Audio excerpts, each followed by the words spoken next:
Hello guys, welcome to my YouTube channel Rohit Education Point. In this video I am talking about liquid drop model. दोस्तों इस video में हम बात करने वाले हैं लिक्विड ड्रॉप मॉडल के बारे में। दोस्तों ये बेसिक थर्ड ईयर के फिजिक्स के सेकंड पेपर का टॉपिक है, काफ़ी इंपॉर्टेंट टॉपिक होता है। तो चलते हैं टॉपिक की तरफ।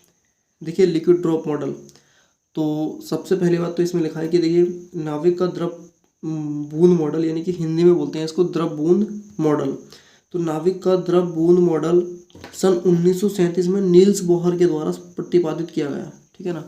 किसके द्वारा? नील्स बोहर के द्वारा प्रतिपादित किया गया, ठीक है। इस मॉडल के अनुसार नाविक को द्रव की बूंद के समान माना जाता है। जो नाविक होता है उसको द्रव की बूंद के समान माना जा सकता है, ठीक है। यह मॉडल नाविक के निम्न गुणों पर आधारित है। नाविक के कई सारे गुणों पर आधारित। दोस्तों सपोज दैट मान लीजिए कि ये आपका एक नाविक का द्रव बूंद मॉडल है। क्या है? द्रव बूंद मॉडल, यानी कि लिक्विड ड्रॉप मॉडल। द्रव का मतलब होता है लिक्विड और बूंद का मतलब होता है ड्रॉप, ठीक है, मॉडल। तो इसमें ये पूरा आपका क्या है? नाविक का द्रव बूंद मॉडल। लेकिन इसके अंदर ये जो छोटी सी बीच में बिंदी दिख रही है ना, ये होती है नाविक। क्या बोलती है? नाविक। तो इसको नाविक बोलते हैं, इंग्लिश में बोलते हैं न्यूक्लियर। और इसी को जो है ना द्रव की बूंद भी बोलते हैं। क्या बोलते हैं? द्रव की बूंद, यानी कि नाविक को द्रव की बूंद भी हम कह सकते हैं, ठीक है। तो इसी मतलब इस पूरे क्वेश्चन में इस नाविक का ही मतलब पूरा प्रोसेस है। सब कुछ नाविक के बारे में बताया कि नाविक का साइज क्या होता है, नाविक सब कुछ नाविक के ऊपर ही मतलब डिपेंड है, इस न्यूक्लियर के ऊपर ही सब कुछ डिपेंड है इस क्वेश्चन में, ठीक। तो बने रहिए क्वेश्चन के साथ। तो देखिए पहली लाइन में लिखा है कि नाविक असंपीड्य मतलब असंपीड्य पदार्थ से भरा होता है, ठीक है। मतलब असंपीड्य पदार्थ से भरा है, ठीक है। अर्थात नाभिकीय द्रव का घनत्व काफ़ी अधिक होता है। जो नाभिकीय द्रव है उसका घनत्व काफ़ी अधिक होता है। और नाभिकीय द्रव का घनत्व नाभिक की द्रव्यमान संख्या पर निर्भर नहीं करता। मतलब जो नाभिकीय द्रव का घनत्व है वो नाभिक की द्रव्यमान संख्या पर क्या है? निर्भर नहीं करता है, ठीक है। उसके बाद देखिए दोस्तों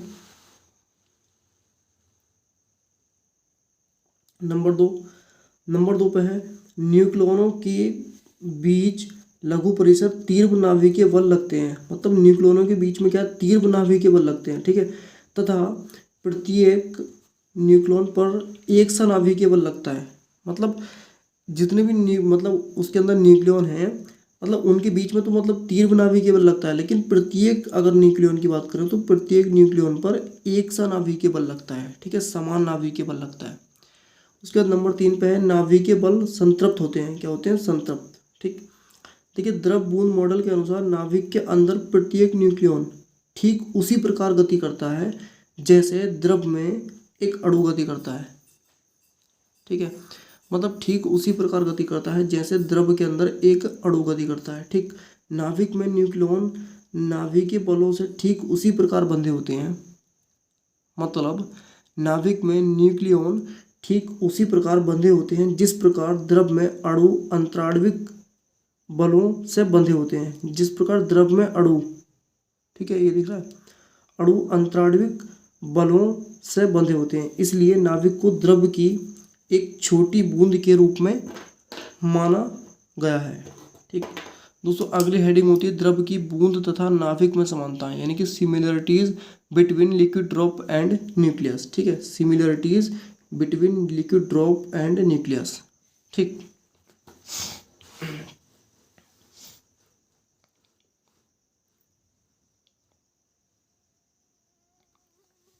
देखिए दोस्तों इसमें क्या क्या है? इसमें लिखा है कि एक द्रव बूंद आकृति में गोलाकार होती है, ठीक है, तथा नाभिक को भी गोलाकार माना जा सकता है। मतलब सिमिलरिटीज यानी कि इनकी समानताओं की बात कर रहे हैं, द्रव की बूंद और नाभिक की।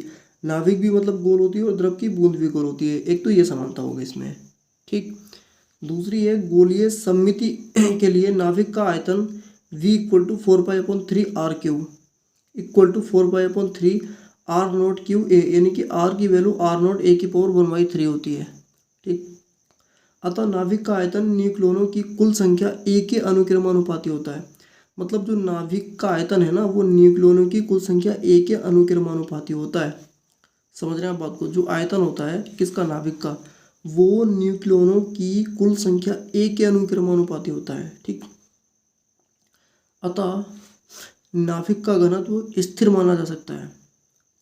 द्रव बूंद में भी द्रव का घनत्व स्थिर होता है, परंतु विभिन्न तत्वों के लिए नाभिकों के घनत्व तो समान पाए जाते हैं, जबकि विभिन्न द्रव्यों के घनत्व भिन्न भिन्न होते हैं। ठीक। नंबर 3, नाभिकीय बल द्रव में आरोपित पृष्ठ तनाव के अनुरूप होते हैं। ठीक। नंबर 4, द्रव बूंद में प्रबल संसंजक बल होते हैं जो कि नाभिक में अल्पपरासी नाभिकीय बलों के अनुरूप होते हैं।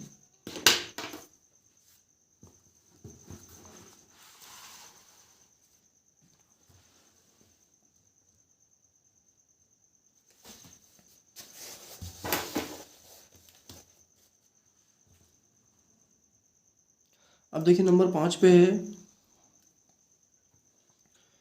जिस प्रकार बूंद को दोलन कराए जाने पर वह दो भागों में विभक्त हो जाती है। अगर बूंद का दोलन कराया जाए तो वो दो भागों में विभक्त हो जाती है। ठीक ठीक उसी प्रकार भारी तत्वों के नाभिक द्वारा न्यूट्रॉनों ग्रहण कर लेने पर, यानी कि न्यूट्रॉन को एक्सेप्ट कर लेने पर नाभिकीय विखंडन की प्रक्रिया होती है, जिसमें एक भारी नाभिक दो लगभग समान खंडों में विभक्त हो जाता है। ठीक। उसके बाद नंबर 6 पे, जिस प्रकार दो द्रव बूंद मिलकर एक बड़ी बूंद का निर्माण करती हैं, ठीक ठीक उसी प्रकार दो हल्के नाभिक संयुक्त होकर एक बड़े नाभिक की रचना करते हैं। इसे नाभिकीय संलयन कहते हैं। उसके बाद देखिए नंबर 7, द्रव बूंद में अणुओं की आंतरिक कंपन गति के ऊष्मीय विक्षेप के समरूप नाभिक में ऊर्जा निहित है। द्रव बूंद मॉडल या प्रतिरूप के आधार पर प्रति न्यूक्लियन बॉन्ड एनर्जी यानी कि बंधन ऊर्जा का मान निम्न व्यंजक से प्रदर्शित किया जा सकता है। दोस्तों वो व्यंजक ये होता है।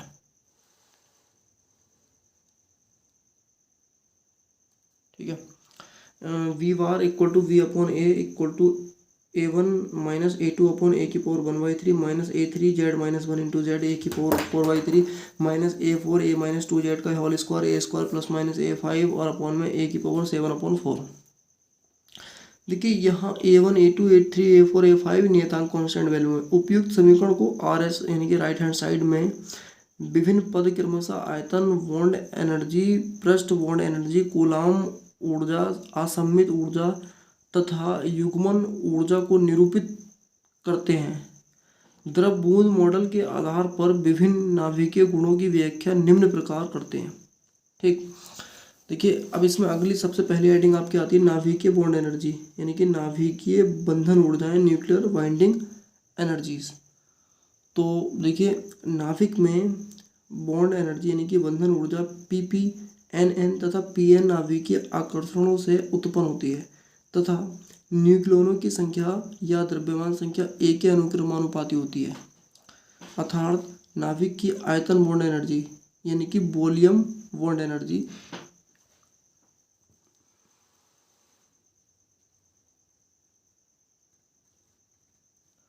EV इक्वल टू, देखिए EV इक्वल टू A1A। ठीक। यदि नाभिक को, देखिए दूसरी वैल्यू होती है सरफेस बॉन्ड एनर्जी। ठीक है। ES equal to minus A2 A की पावर 2/3। तो देखिए ये वैल्यू कहाँ से आती है इसको समझेंगे आप। यदि नाभिक को द्रव बूंद माने तो नाभिकीय पृष्ठ तनाव प्रभाव के कारण बॉन्ड एनर्जी कुछ घटती है। इसका कारण यह है कि नाभिक के पृष्ठ पर स्थित न्यूक्लियन नाभिक के अंदर स्थित न्यूक्लियन की अपेक्षा औसत आधे पड़ोसियों द्वारा आकर्षित होते हैं। बॉन्ड एनर्जी यानी कि बंधन ऊर्जा को घटाने वाला पृष्ठ पद नाभिक के पृष्ठ क्षेत्रफल के अनुक्रमानुपाती होता है। अतः नाभिक की ऋणात्मक यानी कि ऋणात्मक पृष्ठ बॉन्ड यानी कि पृष्ठ सरफेस, इसका मतलब होता है सरफेस बंधन एनर्जी ऊर्जा यानी कि surface bond energy ES for surface bond energy equal to minus A2 A की पावर 2/3। नाभिक में प्रोटॉनों के प्रत्येक युग्म के बीच स्थिर वैद्युत प्रतिकर्षण भी बॉन्ड यानी कि बंधन ऊर्जा घटाता है। कूलामीय बॉन्ड एनर्जी नाभिक में प्रोटॉन युग्मों की संख्या, देखिए ये जो कूलाम बॉन्ड एनर्जी निकाली गई है उसके बारे में बताया गया है। ये तो Z/Z-1 और अपॉन 2 के अनुक्रमानुपाती तथा नाभिक की त्रिज्या अनुक्रमानुपाती A⁴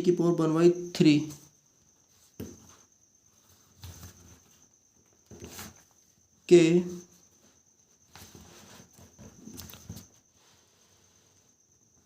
व्युत्क्रमानुपाती होती है, अर्थात नाभिक की ऋणात्मक कूलामीय bond energy EC = -A3 Z/Z-1 upon A⁴ तो दोस्तों ये तो कूलाम बॉन्ड एनर्जी आ गई आपकी, ठीक है, EC की वैल्यू।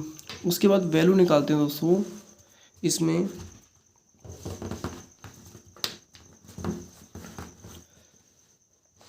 उसके बाद वैल्यू निकालते हैं दोस्तों, देखिए इसकी, यानी कि असममित, ठीक है, बॉन्ड एनर्जी। असममित का मतलब होता है असिमेट्रिकल, ठीक है, असिमेट्रिकल बॉन्ड एनर्जी। EA का मतलब है असिमेट्रिकल बॉन्ड एनर्जी। तो ये जो EA है इसका मतलब है असिमेट्रिकल बॉन्ड एनर्जी। तो देखिए ये फॉर्मूला आपका कहाँ से बनता है, इसको देखिए, इसका क्या है मैं तरीका, आप ऊपर थ्योरी में देखें। देखिए सबसे पहले लिखा है हल्के नाभिकों में P व N की संख्या बराबर बराबर होती है, जिसके फलस्वरूप, ठीक, उनकी प्रति न्यूक्लियन बॉन्ड एनर्जी अधिकतम होती है तथा वो नाभिक, मतलब ये जो थ्योरी है दोस्तों, ये थ्योरी के अकॉर्डिंग क्या है, इस फॉर्मूले को बनाया गया, ठीक है। सब कुछ आपकी समझ में आ जाएगा अगर ध्यान से आप पढ़ेंगे तो ये आपके कुल मिला के क्या है, मतलब असममित यानी कि असिमेट्रिकल बॉन्ड एनर्जी आपकी निकल चुकी है, ठीक, EA की वैल्यू। उसके बाद दोस्तों वैल्यू निकालते हैं आप कूलाम बॉन्ड एनर्जी, युग्मन बॉन्ड एनर्जी, यानी कि कपलिंग बॉन्ड एनर्जी, ठीक है। युग्मन का मतलब होता है कपलिंग, C4 कपलिंग। EC की वैल्यू फिर निकालनी है हमें, यानी कि कपलिंग बॉन्ड एनर्जी। तो ये दोस्तों कपलिंग बॉन्ड एनर्जी है। तो इसका फॉर्मूला +/A5 A⁴ होता है। लेकिन इसमें क्या है, देखिए P व N दोनों की संख्या सम होने पर बॉन्ड एनर्जी बढ़ जाती है, समझ रहे हैं आप बात को, तथा P व N दोनों की संख्या विषम होने पर बॉन्ड एनर्जी यानी कि बंधन ऊर्जा घट जाती है। इस प्रकार प्राप्त युग्मन बॉन्ड एनर्जी, इस प्रकार जो बॉन्ड एनर्जी प्राप्त होगी यानी कि कपलिंग बॉन्ड एनर्जी जो प्राप्त होगी वो +/A5 A⁴ ठीक है। तो देखिए अब क्या करते हैं, टोटल बॉन्ड एनर्जी निकालते हैं।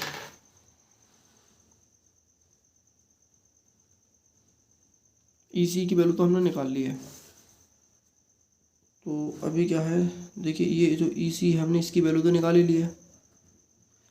अब देखिए क्या करना है, जो इस प्रकार नाभिक की कुल बॉन्ड एनर्जी बंधन ऊर्जा V = EV यानी कि नाभिक की वॉल्यूम एनर्जी, ठीक है, नाभिक की सरफेस एनर्जी, नाभिक की C4 ये जो था ना कूलाम बॉन्ड एनर्जी, ठीक है, नाभिक की असिमेट्रिकल बॉन्ड एनर्जी, नाभिक की C4 यहाँ पे था आपका युग्मन कपलिंग, ठीक है, कपलिंग बॉन्ड एनर्जी, ठीक। अब देखिए यहाँ से V = क्या आ जाएगा आपका A1A - A2 A⁴ -A3 Z/Z-1 upon A⁴ -A4 A -2Z का whole square upon A +/A5 A⁴ ये समीकरण बन गई आपकी 2 दोस्तों। इसके बाद जो है ना, इसी का जो है देखिए कुछ आगे थ्योरी है इसकी, उसको समझें आप। इसमें लिखा है कि यह नाभिक के लिए अर्ध मूलानुपाती ऊर्जा सूत्र यानी कि सेमी इंपेरिकल एनर्जी फॉर्मूला है, ठीक है। यह सूत्र बॉन्ड एनर्जी की A व Z पर निर्भरता बताता है, ठीक है। प्रति न्यूक्लियन कुल बॉन्ड एनर्जी V बार = V/A को प्रदर्शित करने वाले वक्र प्रायोगिक वक्र से काफ़ी मेल खाते हैं, अतः नाभिक की द्रव बूंद के साथ अनुरूपता कुछ सीमा तक रहती है, मतलब सही है, ठीक है।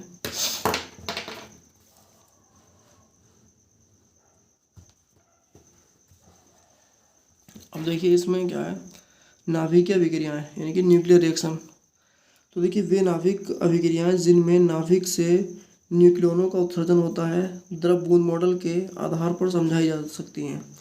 यदि किसी द्रव बूंद को गर्म करके उसमें ऊष्मीय विक्षोभ बढ़ाएं तो अणु वाष्पित होने लगते हैं। इसी प्रकार जब कोई ऊर्जित कण, ठीक है, नाभिक द्वारा अवशोषित कर लिया जाता है तो एक संयुक्त नाभिक, ठीक है,